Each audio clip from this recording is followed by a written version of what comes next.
welcome to my channel. Today, we're going to be clearing some energy. We're talking about toxic codependency. What this means is sometimes you feel like you're playing the role of the codependent, and other times you notice some toxic traits in yourself. Watch this video.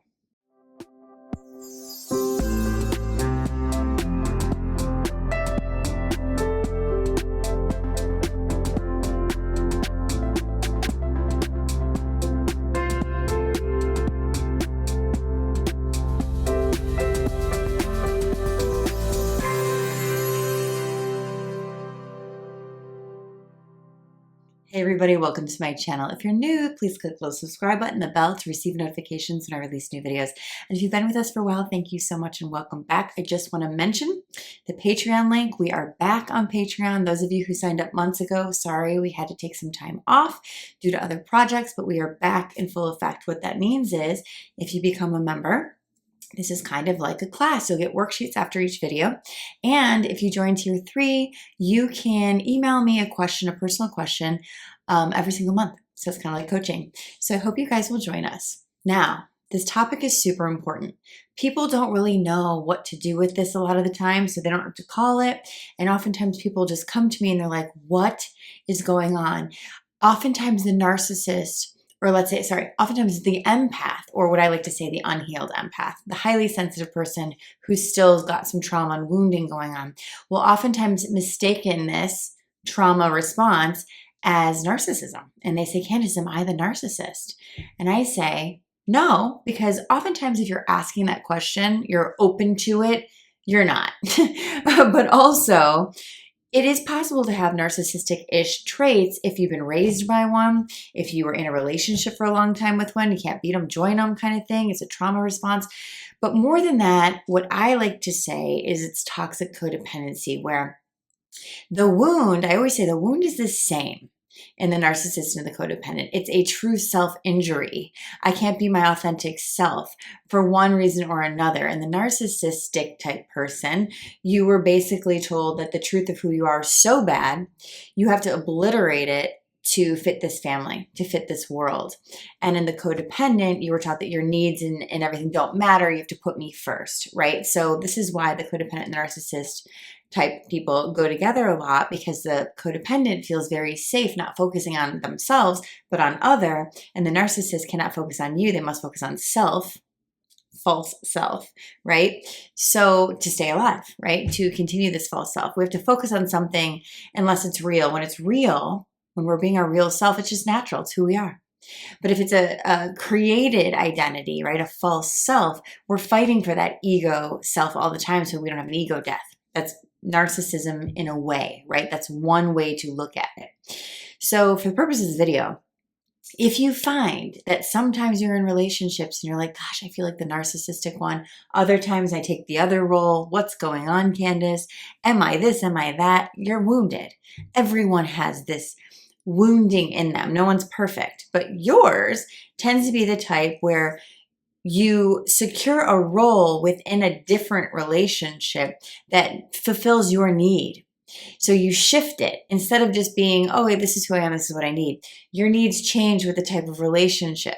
One way I like to explain this, of how we flip roles, is that there's some needs that need to be met. And in one of the relationships, more of those ego needs are getting, taken care of. And the other role in the relationship, it's more of that wounded inner child that's playing out, right? So think about this. You're in a relationship with someone that's very powerful, very confident, kind of controlling, which often feels safe for the codependent type person, because the codependent type person has been taught not to trust themselves. So they kind of bury their own inner guidance and adopt yours, right? So they like that kind of, powerful, confident, controlled type human.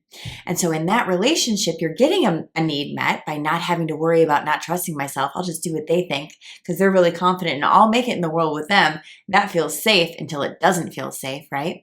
But then let's say you're the codependent person that's now in a relationship with someone more codependent than you, who comes to you for information and guidance and things. That feels very uncomfortable, but at the same time, it fulfills that codependent need to take care of other. Think about it. You're taking care of them now. You're helping them now. You're fulfilling that need of, I'm a good person. So in one of them, you're feeling relief and you're feeling like directed and guided until it gets very toxic, as always in those types of relationships. And the other one, I'm needed. In the first example, you're also needed because eventually what happens is this relationship always flips when it's a narcissistic type person where they start devaluing you and degrading you and all of that. And when that happens, you're like, ooh, project. I get to fix them, help them, heal them. Right? So you can feel that in your nervous system. You know this is a project from the beginning, but you're not aware, but you feel like this feels right because that's the wound saying this is right. That's not the truth saying this is right. And then in the other scenario where you're the more, not narcissistic, but you're the leader, let's say, it's exciting to you because you're like, yep, I get to be the good person that directs this person, that helps this person's life, that takes care of all their needs. So it flips. And ultimately, in both relationships, it isn't going to end well because in both relationships, your needs are not being met, right? So your needs are not being met in either scenario. And so that's interesting because a lot of codependent people try to do a bypass and just hide that in these relationships. No, see, I'm doing great things. I'm awesome, right? We do that. But the reality is healing this wound means focusing on self-care. So as soon as the relationship number one starts to turn, what you do is you say, what am I doing wrong? It's the old record in your head. What am I doing wrong? They're treating me this way because of something I'm doing wrong, wrong, wrong. Self-blame is the issue here, right? What's going on? What can I do better so that I don't have this person leave me, so that I don't upset this person because then it upsets my nervous system. So now your whole role is to cater to their moods. In the other scenario, you're catering to their moods because it's not going to be enough. And then they're going to be clingy. And then you're going to have your identities enmeshed. And then you're going to resent them. Again, not working for you. So in both scenarios, when you have boundaries, they're not going to be happy. And the way we heal from codependency is having autonomy emotionally, financially, physically, mentally, spiritually, being a full, whole person. And what that means is I need strong boundaries. If I don't have strong boundaries, I'm molding into what the other person needs and expects from me, right? So this is very important to note. Toxic codependency is when I change roles, right? Because I've got these needs that can be met in multiple ways, but they're actually not going to be met long term. What these relationships are always going to do is turn you back to self.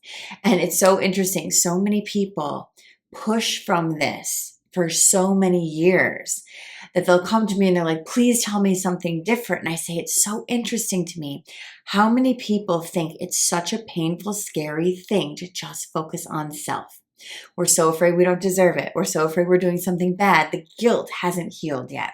So we have guilt if we give our attention to self. Oh my gosh, am I being too self-loving? Am I loving myself too much? Oh my gosh, am I stuck up? Am I, all that stuff? And I said, no, it's called self-honoring. And if you don't honor yourself and have these boundaries, you're then enabling these other people to continue to not be healed also. It's not that it's your responsibility, but it is your responsibility to heal you. And when you heal you, everybody else has to heal because when your role changes, they cannot be the same in this situation. If you are different, you're being the change, they must shift into alignment or exit. And either way, it's not a bad thing for you. So think about that. If you want more one-on-one help with this, my inner work program, it's full for September. We are open first week of October, Wednesday mornings. It's me and a couple other people. We do small group coaching. It's 8 weeks and it's in-depth look at all of this. It's incredible. And if you look at the testimonies, people change in 8 weeks. So actually they start shifting a lot, 4 or 5. Week 4, week 5. So if you're interested in inner work, please click the link below. Also, shadow work. If you haven't done the mother wound, father wound, tribal wounds, check out my shadow work course. We're open now. If you want to, touch on those boundaries, inner, outer, and energetic boundaries, Boundaries Bootcamp is open for enrollment as well. Lots of options here, you guys. Don't forget to come by and say hi on Instagram. If you have any deeper questions, please click the Patreon link and join us. And I'll see you guys next week.